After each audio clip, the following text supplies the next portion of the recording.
Welcome to the Winging It Travel podcast with me, James Hammond, where every Monday I'll be joined by guests to talk about their travel stories, travel tips, backpacking advice, and so much more. Right now, I'm taking the podcast on the road travelling with me, so tune in every week for short form episodes detailing all my travels alongside my Monday guest episode. Are you a backpacker, traveller, gap year student, or simply someone who loves to travel? Then this is the podcast for you. This is a casual, informative podcast designed for you to inspire you to travel. There'll be stories to tell, tips to share, and experiences to inspire. Welcome to the show. Hey, just a quick one. I just want to say there are many ways to support this podcast. You can buy me a coffee and help support the podcast with $5, or you can go to my merch store with the affiliate link with TeePublic, where there's plenty of merch available to buy, such as t-shirts, jumpers, hoodies, and also some children's clothing. Thirdly, which is free, you can also rate and review this podcast on Apple Podcasts, Spotify, Podchaser, or Good Pods. Also, you can find me on social media on Instagram, Twitter, Facebook, and TikTok. Simply just search for Winging It Travel Podcast, and you'll find me displaying all my social media content for travelling, podcasts, and other stuff. Thank you. Hello, and welcome to this next instalment of my travelling solo episodes, and today I'm going to cover Luxembourg, Zurich and Luzern. So Luxembourg was a 2.5 hour train from Paris, and then we took a local train to Dommeldange for our accommodation. Another tip here for Luxembourg is that all transport in Luxembourg is free, and that includes buses, trains and trams. So we checked into our hostel, which is actually a hotel in the end, called Hostellerie du Grunwald, and this was absolute luxury. Posh restaurant, people dressed in suits, having drinks, and definitely we felt a little bit out of place. The cost of this was €85 a night, and because it is free transport in Luxembourg, definitely worth doing. It's about 10 minutes, if that, on the bus and or train into central Luxembourg City. The room was spectacular, huge double bed, soft bed, a separate section for like gathering area, huge bathroom. And this was needed because we were fairly feeling rough from a few rough nights of sleep. In Paris, I got a little bit ill. I think the smoke from cigarettes was causing havoc with my throat. So I got a cough and a bit of a cold, and I had one anyway. So we're just kind of plowing through that and being busy all day and not sleeping that well. It wasn't a great mix. But after refreshing for a bit, we went into town, into Luxembourg City, and of course got McDonald's because it's cheap. In Luxembourg City, you can check out some great sites, including Palais Grand Ducal, which is where the Duke lives. And outside, you'll see a few soldiers marching up and down, protecting the area, a bit like Buckingham Palace, but on a much smaller scale. And you can go and see the views of the old town on a walking route. And there's a panoramic lift, which is free as well, which you can walk around to. And when you go out to do like a walk around this like balcony area, so you can either walk along the top, sort of where the city is, or walk right down and walk along the river. There's a monument at the top, which is like a World War II/World War I monument, and had great views over some of Luxembourg City. Then we walked around along the top and then went right down towards the panoramic lift. But the buildings in Luxembourg City are very old, traditional. It's a very quiet place. There's a few people dipping about for businesses, but it's just got that old sort of Germanic feel, and it's a really nice place to kind of hang out and see some free sights. Before we got stuck into the panoramic lift, we did pop into a really nice bistro called Park Boo Arts Hotel for a trendy coffee. Sensational. After that, we took the walk down. So as I said before, you can sort of look amongst Luxembourg from a height. We walked down the road, all the windy streets, down to the river, and walked around to the panoramic lift. This panoramic lift is free, and it's got a 360-degree view of the whole old town. And it takes probably, 30 seconds to get up. It's just a fantastic view. I've actually done a reel on it on my TikTok if you want to check that out to see what it looks like. But definitely worth doing.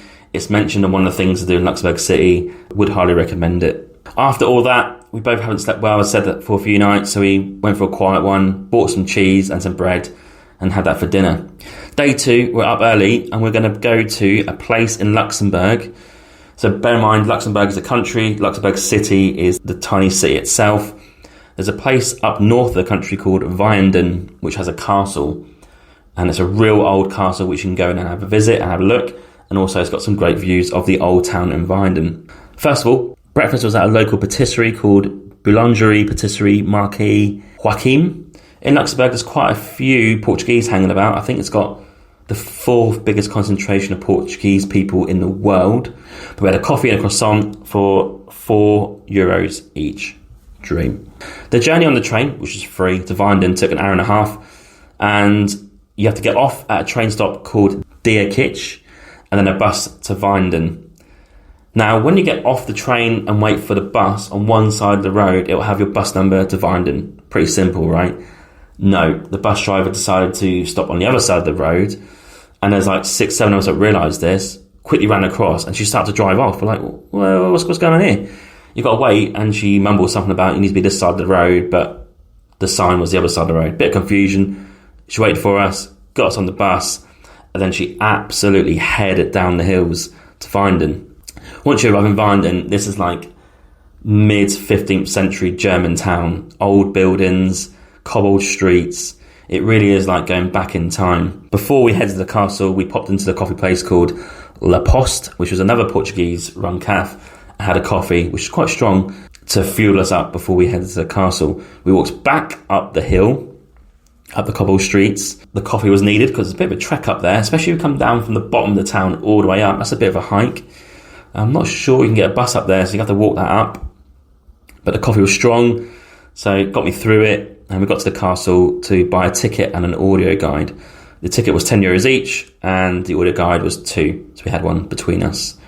And we spent over an hour just checking out all the castle, getting to hear about the different ownership of it, from starting of like in the 1100s all the way up to the present day.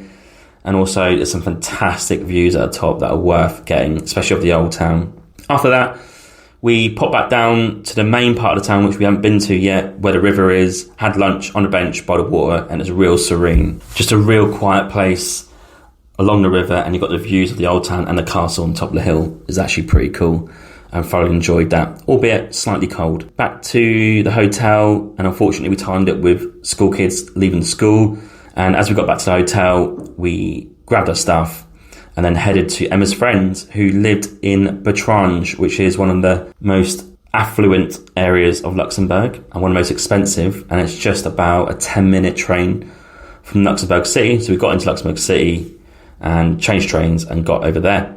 And it's just quite a nice change of pace because it's a home feel, had a cup of tea and a pot. And Emma's friends really looked after us and treated us to a meal out to a local restaurant called the Racket Tennis Club House. And we had some burgers and pasta. What else do you need?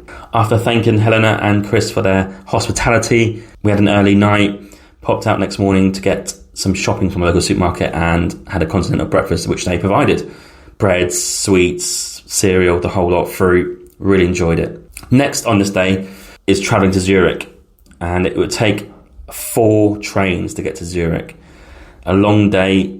One bit of advice on the Interrail: if you can travel on a weekday for a long period of time, it's better, less changes. On a weekend, it's a little bit more tricky. Anyway, we made it to Zurich, to a hostel called Youth Hostel Zurich, which came with free breakfast. This was the cheapest option that we found in Zurich, and even then, it was around €130 a night for a combined room. So expensive. If you got a dorm room, it might be slightly cheaper at €50 each, something like that. Pretty crazy. That was the start of what we started to realise was an expensive part of the trip, and that is Switzerland. So we checked in, dropped the stuff off, got to the supermarket, got a ready meal because we realised that eating out was horrendously expensive. It was about €30 to €40 each for a meal out. We started to realise that we've got to consume quite a few ready meals from the supermarket in the microwave. But no worries, doable, done that. And after we got that sorted from the supermarket, I had to rush back to do an interview with Bree from the Travel Munchers online. So that will be available in the next couple of months. And it went great, learned a lot. So Zurich, first of all, was bloody cold. 0 degrees, had a bit of snow. It really was blisteringly cold. And after the free breakfast buffet, which is great, by the way, at the hostel, kudos to them for that, we headed out in a lot of layers to first stop, kind of walk from our hostel to town, which took 40 minutes. And we wanted to get in a proper coffee. So we headed to Boreal Cafe, which was very popular as we walked in, got a few seats, paid €5 for a coffee. Very nice, very trendy. And I'll probably showcase that on my other podcast. I also started to speak a bit of German, which was kind of in the bank from school. And I did order that in German. And pretty pleased with myself, actually. Yeah, got around, understood. Yeah, it's all right. Then we walked over the bridge afterwards to Lindenhof, which is an area to check out, and the old town. And we wandered around checking out the sights, just like the Grossmünster Cathedral, St. Peter Church, the library, and some trendy streets. It just was really cold, and I wasn't probably feeling it because I just don't do well in the cold. We dipped into another cafe to get warm at the Grande Cafe and Bar for another trendy coffee. Again, ordered in German, pretty impressed with myself. After that, we went for a cheap option for lunch. A McDonald's medium-sized meal costs about 14 to 15 quid each. If you're dollars, that's probably 18, 19 US dollars. Mental. Started to freak me out a little bit, actually, the expensive nature of Switzerland. After being a bit disillusioned by the prices, we got back to the hostel, just kind of warmed up a little bit, really, because it was really that cold. Checked out the lake for more views, done some more travel planning, and got some podcast stuff done as well. It's worth mentioning that in Switzerland, Sunday, which was the day that we're travelling around on, is pretty much quiet because everything closes. You've got a few museums open and a few cafes, but anything else pretty much closed. And that kind of played into later where we didn't organise dinner enough and had to get takeaway pizza. Again, that probably cost 55 francs, 55 euros between us. Extortionate. Next day, we're kind of deciding what to do. Do we head to Luzern early? Do we check out Zurich more? Or half and half? We didn't have any change in francs, which was needed for a locker to keep our stuff there and check out Zurich. So we decided just to go after the buffet breakfast and get the train, which took only an hour to Lucerne. We did try one last time to go down to the lake to get more views, but it was just so cold. Couldn't deal with it. Got the train to Lucerne, got out of the train station, got a bus towards our next hostel, which was the same company again, but Lucerne Youth Hostel. And already we kind of liked the feeling and the vibe a bit better than Zurich.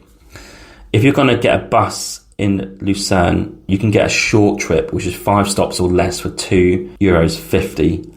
Anything more is going up. I think it's €4 a ticket one way. That's roughly the price of a bus.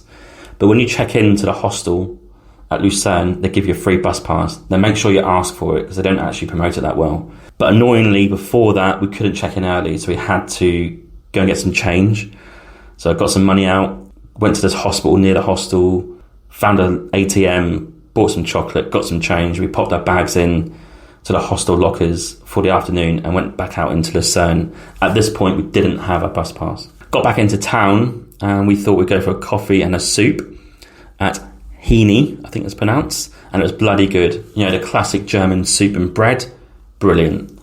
And the coffee with that warmed us up, an absolute treat. I just loved having the leek soup. I love that stuff. Back in town, and Emma took me on a walking tour of the city as she had a map. So we checked out a few sites, and these are definitely worth doing.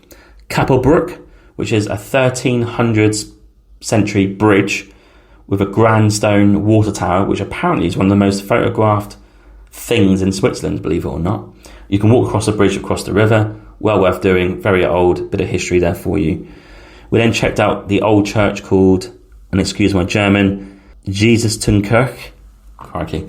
You can go in, sit in there in silence and check out the old church. Then we walked around the old town. There's a smaller bridge at the end of the river called Spurabrook. Same as the other bridge, just probably a bit newer, but same sort of vibe. And there's also, weirdly, in town at the river, between those two bridges, a dam. It's called Russbrook. It's like a little dam, just flows down. Worth checking out. Quite strange to have one in the city. All those are free and definitely worth doing. The local supermarket, which is worth going to in Switzerland to save you some money, is Migros, Migros. Of course, we've got another microwave meal and some Haribo to keep us going. Back to the hostel, checked in, got a free bus pass, and yeah, it really does save you some money, that free bus pass, because it gives you access to what they call Zone 10. And on the train, bus and tram, that gets you pretty far out of the city centre. So I would highly recommend it. We finished the day after exploring just in the hostel. And I must say, hostel life, I don't know if it's because of the off-season or because it's Switzerland, but there's very few people about. And if the people are about, they're on their phones. There's no conversation. It's very quiet. Not sure what to make of it so far. I've not totally ruled out hostel life because I need more of it. But compared to what we were doing 4 years ago, it seems a completely different vibe. Anyway, we had microwave meal downstairs, not much going on, and I released my Paris episode that night. So the full day of Lucerne, which is the last bit of this episode, was a fantastic day. We had a full day planned, and after another buffet breakfast in the hostel, we got straight out to a cafe for a coffee and recording, and the cafe was called Cafe Nord. Would highly recommend it. Recorded that. You can check that out in a few weeks on my coffee podcast episode.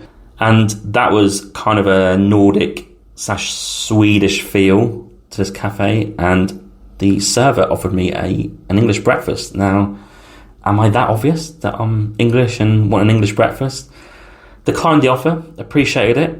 I must say, when it came out to someone else who ordered it, I was very tempted. There's also something else there that I really wanted, which was smashed avo on toast with scrambled eggs. It looked so good. But as I said, in Switzerland, you are going to pay for it. That cost about €15. Kind of bit my tongue, had the amazing coffee, appreciated the offer. Then we got out of the cafe to go to a tour at Swiss Chocolate Factory. You've got to do one of these. And we went to Aschbach Chocolatier, which was just about on the cusp of the free bus pass. It probably gets you to about 2 stations before. We bad boyed it. The last 2 stations, no one checks your ticket anyway, and paid €15 each for the tour, and we paid 10 between us to have a bar of chocolate that we created ourselves at the end of it. The train station outside of the chocolatier is called Route D4. That is very easy to get to from the main train station in Lucerne. It takes about 30 minutes, if that. This tour was unbelievable. Unlimited chocolates everywhere. You get a little tub, you walk around, you watch videos about how the chocolate's made at that location, and you can even watch the workers do it downstairs, because you're kind of at an elevated level, so you can watch outside the window downstairs, and they're making this chocolate. And it just talks about all the different types of chocolate they do, dark, white, milk, etc. And as you walk around, there's buckets of chocolate that you can just put into your little tray and eat. It really was sensational. And I had an absolute whale of a time, eat as much chocolate as I could. I actually stopped myself because I was getting the sweats. We ate a serious amount of chocolate, made our way around, learned about the process, very interesting. And at the end, we made our own chocolate, which we decided to combine milk and white chocolate with some cherry caramel and extra chocolates on top. Pretty sickening. Fully recommend it. So in total, €40 between 2 of you. And it wasn't busy at all, and they give you a €5 voucher to spend downstairs each, so that's kind of like a free chocolate bar essentially. And we went downstairs and had a tea. There's a cafe down there, you can buy chocolates whenever you want to do. After that, headed back into town, and we went up to a real cool free activity in Lucerne. A top tip: you need to make your way towards Hotel Gutsch, Gutsch. At the bottom, at the road level, there's a funicular which goes right to the top to the hotel. It takes about 90 seconds. It's free. And once you get to the top, sensational views of the city. You can also walk to the top if you don't want to get the funicular. That's a bit of a hike up. You can also obviously walk back down. I kind of like the feel and the novelty of the funicular. It's kind of cool. Goes up. Got some cool footage of that. Got to the top. Got some photos. Fantastic view of Lucerne. Definitely worth doing. Towards the end of our final day in Lucerne, back down to town. Got to Café Kranz Cafe, which is in like a bookshop, kind of pretty much in the train station as you walk in, and had some coffee, which is created by a brand called Lucky Bastards. Pretty good, I must say. Our final sight of the day was seeing the Lion Monument, and it's free again, and it's worth doing because it kind of has a lion carved out into the rock. Pretty impressive. It's there to commemorate the Swiss soldiers 300-400 years ago, but you've got to do that. It's free, it's worth doing, very popular as well. And of course, at the end of the day, we had another basic ready meal for the microwave because we couldn't spend any more money, really. And just to summarise, loved the time in Luxembourg, loved the time in Switzerland. Luxembourg is super quiet, free travel and not that expensive, you can really make a good amount of time there seeing stuff, but it's quite small, so you would run out after 3 or 4 days maximum. Switzerland, lots to see. I'll talk about the second half in another episode next week, but things to bear in mind for Switzerland, top tips. If you're gonna go to Zurich or Lucerne, the cheapest place to stay that we found was hostels, and even then it's not that cheap. Go to the supermarket, very reasonably priced in there for food, and you can still make a budget out of it if you really wanted to. Just bear in mind, eating out is going to be 30 to 40 euros each. Coffee is going to be 5-6 euros each. It really is quite expensive, and most of the sites are free, to be fair, so if you fancy just walking around checking out all the sites, that's cool. Anything like museums or like the chocolate factory that we did, it's going to cost between 15 and 25 euros each to go and do that. And this time of year, bloody cold, so take some layers because it really was 0 degrees, unfortunately. I'll end it there. Any questions, let me know. You can contact me at jameshammondtravel@gmail.com or message me on any social media. And I'll leave it there for next episode on Monday, which will be another guest episode coming up. And the next one of these, I'll be covering the Alps train at the time of speaking that we did yesterday from Chur to Tirano in Italy. And I'm probably going to cover Verona, which is next on our list, and Venice. We're going to Venice. We've changed our mind. So I'm going to cover that. I've got an interview lined up in Venice. It's all going to be good. Some great stuff. Can't wait. Can't wait to share it. And hopefully it'll inspire you to get out there travelling. Cheers for listening. Catch you soon.